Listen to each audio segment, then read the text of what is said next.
चक्क 5व्या महिन्यात घेतलं मी टीटीचं इंजेक्शन आणि इतकं लेट का झाला चला सांगते. हाय हॅलो नमस्कार, पायलच्या मिनी व्लॉगमध्ये तुमच्या सगळ्यांचं स्वागत आहे. तुम्हाला तर माहिती दिवसाची सुरुवात माझी होती पाणी पिऊन आणि थोडा हलकासा वॉक करून.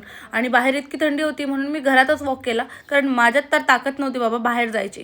मग काय आंघोळ करून मस्तपैकी लाली पावडर करून घेतला आणि मॉइश्चरायझर लावलं. गाईज थंडी वाढली आणि तोंड एवढं उखलतंय की एकदम माकडासारखं माझं तोंड दिसतंय.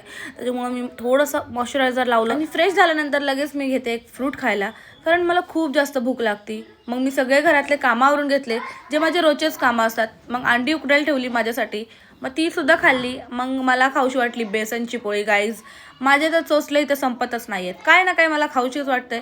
बेसनची पोळी ती पलटत पण नव्हती, त्याचे एकदम तुकडे तुकडे झाले. इतका राग आला, कंट्रोल केलं मनावरती आणि म्हटलं जाऊन दे, बेसनची पोळी नको, अंडच खाते. माझं किचन भांडे वगैरे सगळं काम झालं होतं.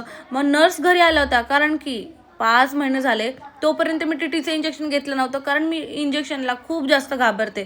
मग काय डॉक्टर बोलले, बाई ये आमच्यावरती थोडेसे उपकार कर आणि इंजेक्शन घेऊन परत घरी जा.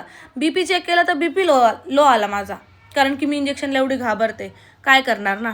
मग त्याच्यानंतर एक फॅमिली फंक्शन होता आमचा घरचा, तो अटेंड केला. आणि आम्ही बघा एक चान्स सोडत नाही मॅचिंग कपडे करायचा. नवऱ्याने जो शर्ट घातलाय त्याच कलरची मला साडी घ्यायची असते आणि ती घालायची असते.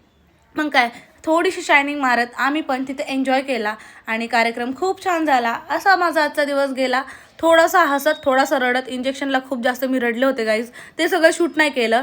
तर भेटूयात नवीन ब्लॉगमध्ये, बाय.